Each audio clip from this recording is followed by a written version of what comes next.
नमस्कार, आप देख रहे हैं टीवी 9 राजस्थान। मैं हूं अम्बेश श्रीवास्तव। ये है 8 PM शो।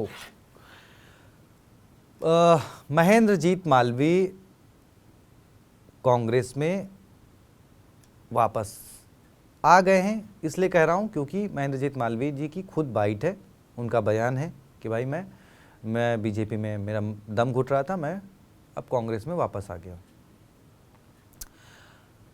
अब इससे पहले 6 और नेता जो कि निलंबित किए गए थे बीते दिनों, उनकी वापसी हुई, जिसमें मेवाराम जैन, बालेंद्र सिंह, संदीप शर्मा, बलराम यादव, अरविंद और तेजपाल मिर्धा की कांग्रेस में वापसी हुई थी। आपको याद ही होगा। तो अब बात यह है कि एक चर्चा ये छिड़ गई है। देखिए, जब वो 6 नेताओं की वापसी हुई थी ना, तब भी था कि भाई किसके गुट का कौन सा नेता है और क्या यहाँ पर 2028 की तैयारी शुरू हो गई है। तो अब देखिए, महेंद्रजीत मालवीय कोई छोटा मोटा नाम नहीं है। सांसद रह चुके हैं, मंत्री रह चुके हैं राजस्थान में, CWC के मेंबर थे, राहुल गांधी के करीबी माने जाते थे। अशोक गहलोत के तो बिल्कुल खास ही थे, राहुल गांधी के करीबी माने जाते थे। जब राहुल गांधी ने बांसवाड़ा में जब सभा हुई थी तो उसका पूरा जिम्मा जो है वो महेंद्रजीत मालवीय के कंधों पर था। लेकिन 2024 लोकसभा चुनाव से पहले उन्होंने छोड़ दिया और उसके बाद फिर क्या हुआ वो आपको पता है। तो अब जब ये नेताओं की वापसी हो रही तो कांग्रेस के लिए तो अच्छी खबर है, लेकिन कांग्रेस में जो गुटबाजी है उसमें भी अब इस बात को लेकर चर्चा है कि भाई अभी से ही अपने अपने खेमे को मजबूती दी जा रही है नेताओं की वापसी कराकर। अब देखिए, जो पहले 6 नेता आए थे उसमें मेवाराम जैन किस तरीके से विवादित नाम रहे थे, सबको पता है। हरीश चौधरी ने किस तरीके से खुले मंच से कहा था कि भाई दुराचारी लोगों की पार्टी में जगह नहीं है, अगर वो आएंगे तो हम छोड़ देंगे। अब मेवाराम जी को आए हुए 6 महीने हो गए हैं, लेकिन हरीश चौधरी जी अभी बीजेपी में है, कांग्रेस में ही है। ठीक है, तो अब देखिए समय के साथ सब कुछ कैसे क्या होता है। तो खैर, मैं बात कर रहा था कि देखिए, अब महेंद्रजीत मालवीय जी आ गए हैं तो चर्चा अभी और नामों को लेकर है कि भाई और कौन कौन नाम आ सकते हैं और किस खेमे के हैं। लालचंद, खिलाड़ी चंद बैरवा, लालचंद कटारिया, ये भी गहलोत के बहुत करीबी माने जाते हैं। अगर ये आते हैं तो गहलोत का खेमा मजबूत होगा। अब बात यह है कि जब इन नेताओं की वापसी इधर हो रही है तो पायलट खेमा क्या शांत रहेगा? उधर से भी जो पिछली बार 6 नेता आए थे उसमें से 2-3 नेता पायलट खेमे के भी थे, 2 नेता। और अब जब महेंद्रजीत मालवीय की वापसी हुई है तो वापसी में ज्योति मिर्धा का नाम भी है कि भाई वो भी संभवतः आ सकती हैं, क्योंकि ज्योति मिर्धा जब कांग्रेस छोड़कर गई थी 2023 में विधानसभा चुनाव से पहले, तो उनका सीधा सीधा आरोप अशोक गहलोत पर था, जो कि उस वक्त मुख्यमंत्री थे।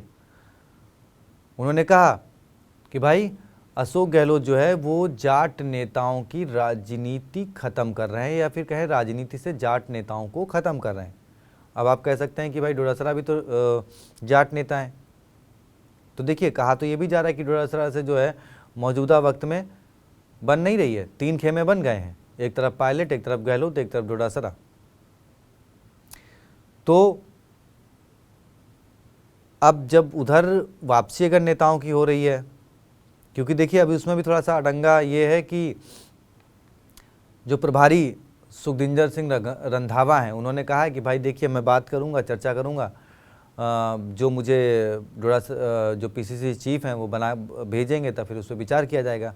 मतलब अभी वापसी उनकी तरफ से तो ओके, लेकिन यहाँ पे भी अड़चन है बहुत सारी। उसमें क्या कुछ होगा, उसमें भी अलग एक सियासत है। लेकिन हाँ, बात यह है कि नेताओं की वापसी और इधर खेमेबाजी 2028 को लेकर अभी से चर्चा होने लगी कि भाई ये खेमेबाजी 2028 को लेकर है। अब इसके पीछे की वजह क्या है वो भी आपको बता दूं। 2018 में जब कांग्रेस सत्ता की दहलीज पर पहुंची थी, 99 विधायक उसके जीते थे, तब बड़ा सवाल ये था कि मुख्यमंत्री कौन बनेगा। चर्चा थी कि भाई युवा सचिन पायलट हैं और राष्ट्रीय जो अध्यक्ष उस वक्त राहुल गांधी हैं, वो युवाओं को आगे बढ़ाना चाहते हैं। तो मध्य प्रदेश, राजस्थान, छत्तीसगढ़, यहाँ पर युवा मुख्यमंत्री मिलेंगे। सचिन पायलट राजस्थान में माना जाता प्रबल दावेदार हैं, ज्योतिरादित्य सिंधिया मध्य प्रदेश में प्रबल दावेदार हैं। लेकिन हुआ क्या, मध्य प्रदेश में कमलनाथ जी और राजस्थान में अशोक गहलोत जी, खूब माथापच्ची चली 3 दिन। ऐसे लगा कि हाँ कांग्रेस इतिहास पलट देगी, लेकिन नहीं हुआ। अशोक गहलोत जी, कमलनाथ सिंधिया जी मुख्यमंत्री बन गए। और किस बेस पे बन गए? बेस ये बना कि भाई उनके पास विधायक ज़्यादा हैं, 60 से 70 विधायकों उन्होंने समर्थन किया। यही हाल मध्य प्रदेश का था। अब इसमें चोट अगर देखा जाए तो कहाँ पे कमी रह गई, क्योंकि प्रदेश अध्यक्ष सचिन पायलट थे, टिकट किसको मिलना था सचिन पायलट ने तय किया था। 4.5 साल वसुंधरा सरकार के खिलाफ संघर्ष सचिन पायलट ने किया था। फिर जब जीत के विधायक आए तो फिर वो गहलोत के खेमे में कैसे चले गए, जबकि लोग तो युवाओं के साथ जाना चाहिए था, बुजुर्गों को समर्थन करना चाहिए था।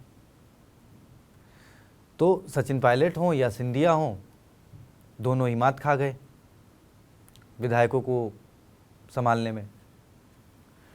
तो अब सिंधिया जी तो खैर फिर उसके बाद उनकी नई पटरी बनी, 1.5 साल बाद उन्होंने अपने समर्थित विधायकों के साथ पार्टी छोड़ दी।